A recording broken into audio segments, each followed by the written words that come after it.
เจอกันอีกแล้วแดนอะไรอะเดไลออนไม่ใช่ แดนเดลชั่นไง เฮ้ยเรารู้นะว่านายเป็นใครแต่ว่าเราจำชื่อไม่ได้อย่าพูดอย่างนี้ แดนเดลชั่นไง ไม่ แดนเดลชั่นไง ไม่เชื่อนะเราโดนหลอกสกูบิดูต้องช่วยนะสกูบิดูเห่าเดี๋ยวเลยเอ้ยแบบนี้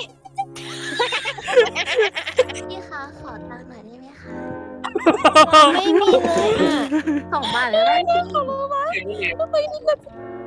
ไม่นะเราไม่มีเลยบ้างช่วยด้วย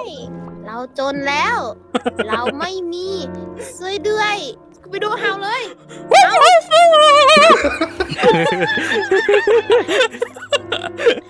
ดีมากไปดูเก่งมากเห่าอีเขายังมาขอเห่า forever ไม่เป็นไรเองไม่เห่าเราเห่าเองเกลียด